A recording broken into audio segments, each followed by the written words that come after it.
Midwifery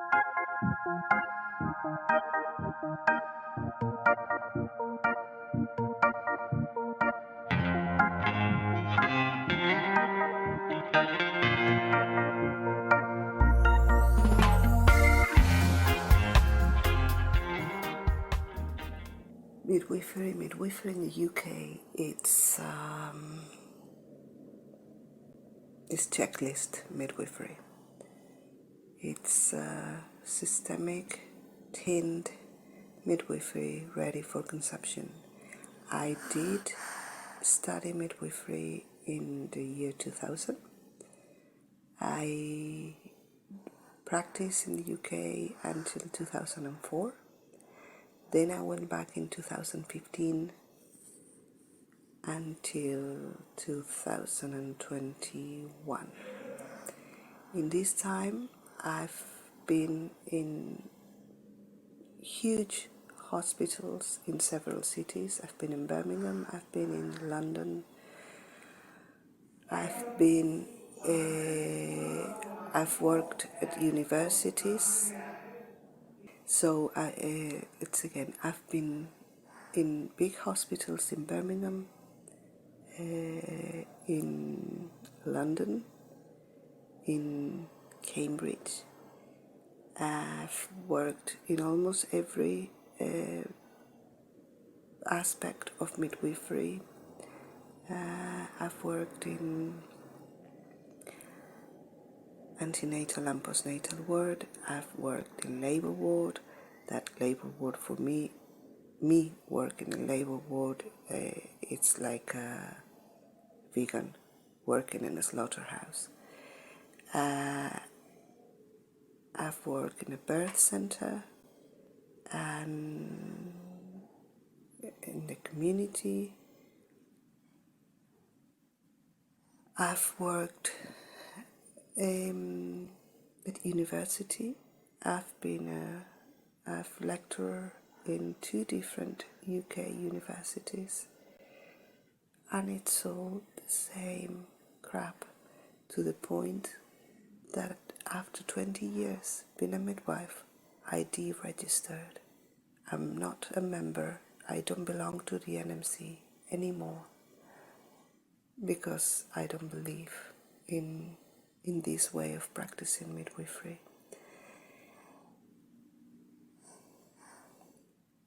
Apart from that, I've worked in several other countries, so I can compare.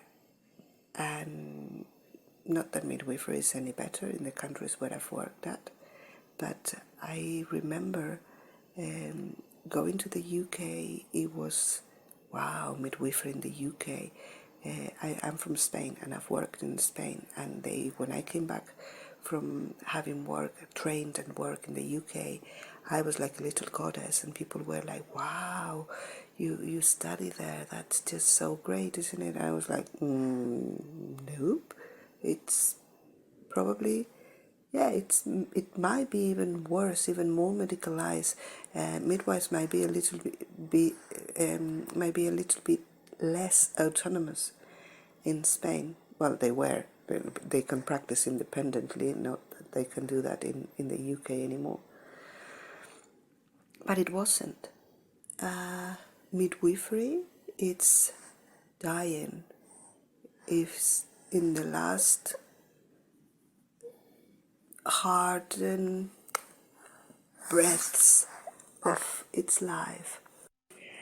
I remember when I studied midwifery, it was, and when I taught midwifery, it was all filling up our minds with words like informed consent, advocacy, freedom of choice, and that was total rubbish. It was absolutely not right. It was, it was the right thing, but it was never followed up. I remember telling families who chose not to give their baby vitamin K, telling them, now you're going to have a few doctors coming in here trying to convince you, okay? So you just nod and just, yes, thank you very much, and just pretend you're listening to them. and then carry on with your choice. And because it's never about the women we look after, it's about the hospital we work for, it's about the system. So they don't care what the family's choices are. They care about covering themselves. So if somebody chooses something that they don't want them to choose, it's just inflicting them fear. It's just telling them like, oh, the choice you've made, like somebody's going to die because of the choice you made. So we just make sure that we sign it everywhere, that we've told you a million times, so that actually we haven't respect, that actually we haven't respect your choice. Because when you're given the information and you choose something, and the people who are giving you the choice keep telling you, but are you sure about this? But this can happen, and the other thing can happen, and maybe if you make the choice you want to make, this, and this, I'm saying vitamin K, that's an example. There are many examples. If you refuse to have the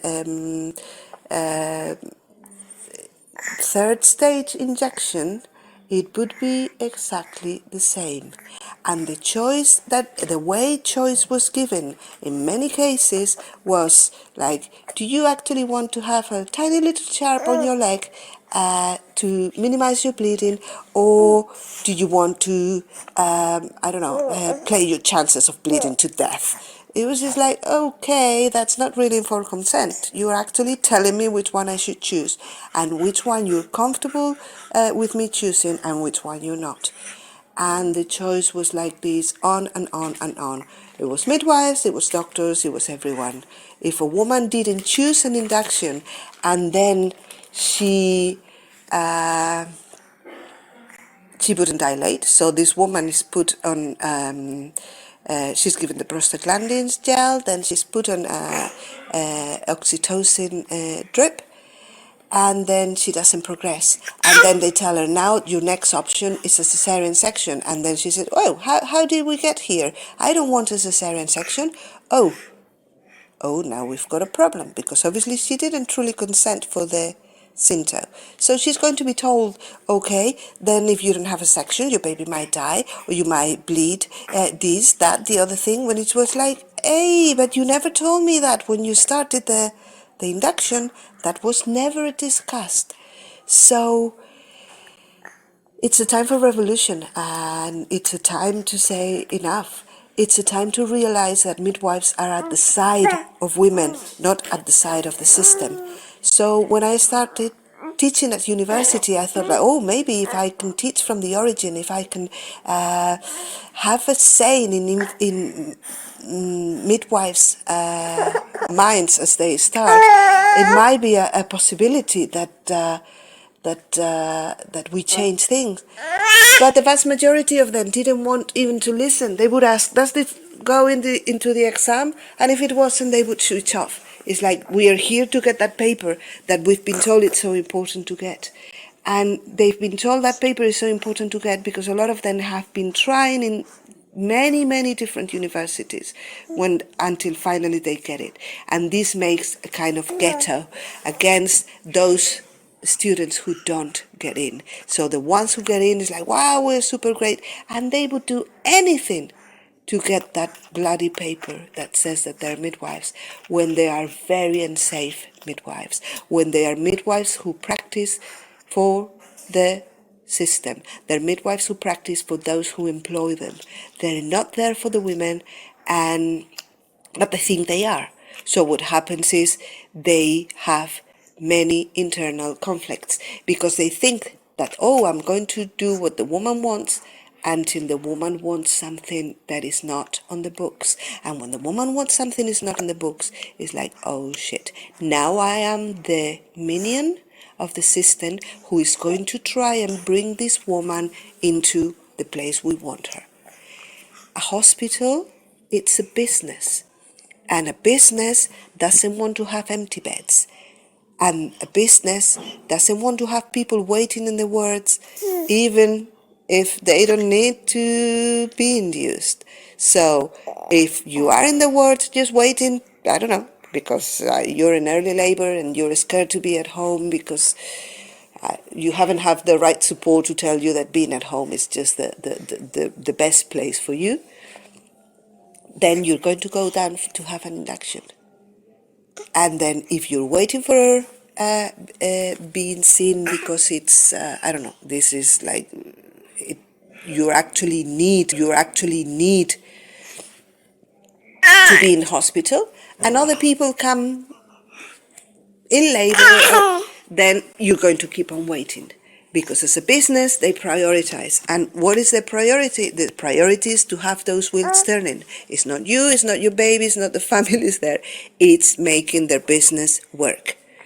So you might have thought, I mean, we've seen it now with the pandemic. It's like, what do you mean that women cannot have a home birth? What do you mean that midwives cannot work independently and attend home births? How is that possible? It shouldn't be. But all of a sudden they've removed midwifery, independent midwifery from the choice that women had. Yes, you can belong to private midwives, that is belonging to another system, but you independently on your own, that we cannot actually monitor what you do, what you tell those women. We have to tell you what you're supposed to do and what you're not supposed to do. And that's extremely dangerous. But the thing is, midwives are told that this is for the good of the families. But midwives are not stupid, okay?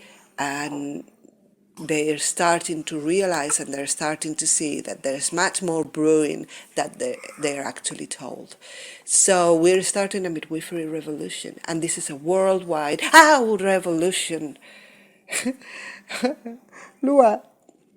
So we're starting a midwifery revolution, and this is a worldwide revolution. And this is a revolution in which midwives are really going to serve women, and where midwives are going to be there for women and for themselves and for nobody else. And we are going to stop listening and bowing to the system.